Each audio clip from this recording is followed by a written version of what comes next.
আসসালামু আলাইকুম, কেমন আছেন সবাই?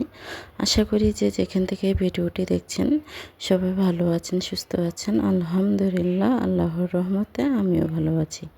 ব্লগ বাই আয়শা চ্যানেল থেকে আমি আয়শা বলছি। তো এই তো আমি আমার ঘরটাও আগে গুছিয়ে নিচ্ছি। তো বেডশিটটা অনেক ময়লা হয়েছে, তাই ভাবলাম আজকে উঠিয়ে নেব। তো এই তো বেডশিটটা আমি উঠিয়ে নিয়েছি। এখন আমি ফার্নিচারগুলো খুব ভালো করেই মুছে নেব। রাস্তার সাথে যেহেতু বাড়ি আমার, ফার্নিচারগুলো অনেক ধুলাবালি পড়ে, তো সেই জন্য প্রতিদিনই এগুলো আমাকে মুছে পরিষ্কার করতে হয়। মধ্যবিত্ত পরিবারের বউ আমি হেল্পিং হ্যান্ড ছাড়াই আমার ঘরের সমস্ত কাজগুলো একা হাতে গুছিয়ে নিই।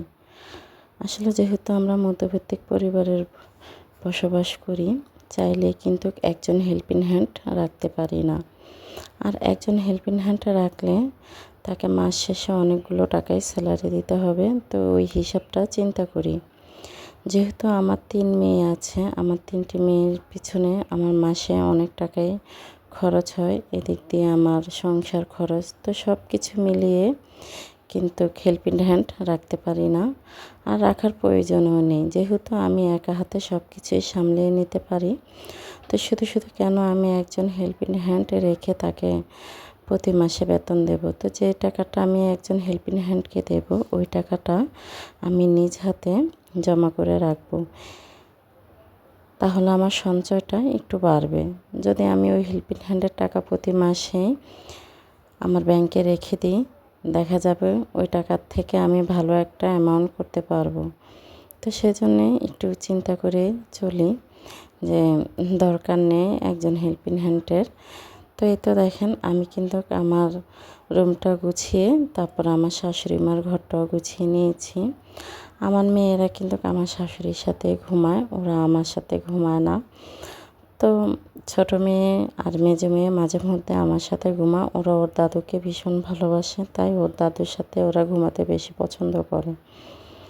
তো এই তো এই রুমটা কিন্তু আমার পুরোটাই গোছানো হয়ে গিয়েছে। আমি আপনাদেরকে 5টি টিপসের কথা বলবো। এই টিপসগুলো অনুযায়ী যদি আপনারা চলেন, তাহলে দেখবেন সংসারের কাজগুলো খুব সহজ হয়ে যাবে। আমি যেমনটা করে থাকি, রাতে টিফিনটা বাচ্চাদের রেডি করে রাখি, নাস্তাটা সব কিছু আমি রাতে কাজ গুছিয়ে রাখি। সকালে উঠে আমি টিফিনটা গরম করে বাচ্চাদেরকে দিই। তো আপনারা এভাবে রাতে নাস্তাটা রেডি করে রাখবেন, তাহলে দেখবেন আপনাদের জন্য খুবই সহজ হয়ে যাবে পরের দিন।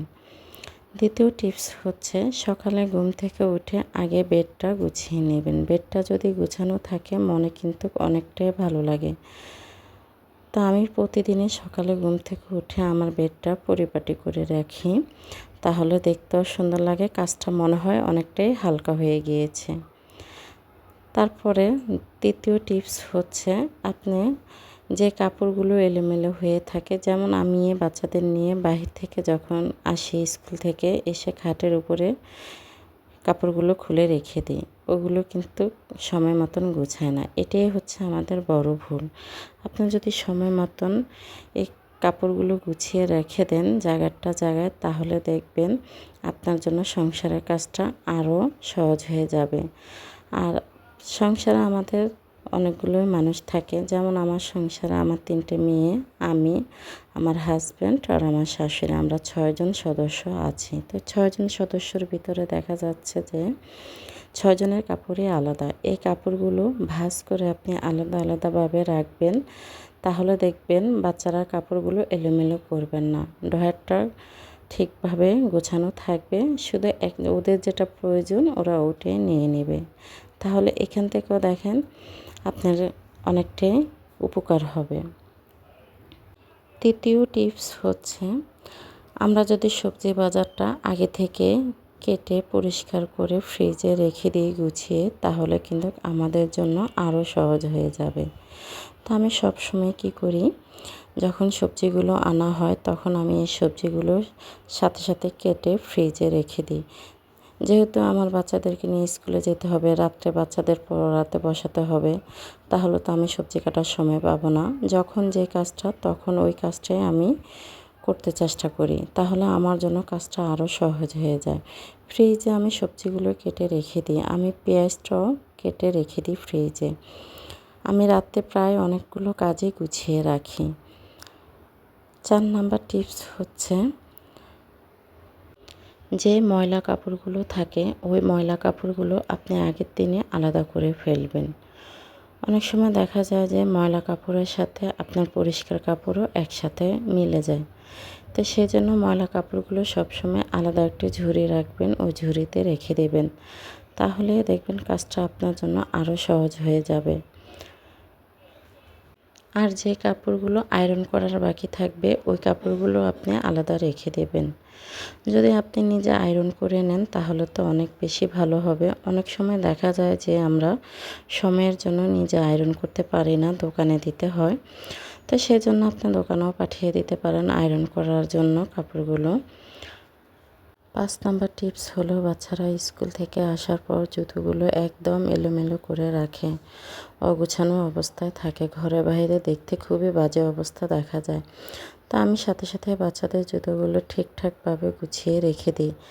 তাহলে দেখেন, এভাবে যদি আপনি সব কিছু গুছিয়ে রাখেন, কিছু টিপস খেয়াল করেন, তাহলে আপনার সংসারের কাজগুলো আপনার কাছে খুব সহজ মনে হবে।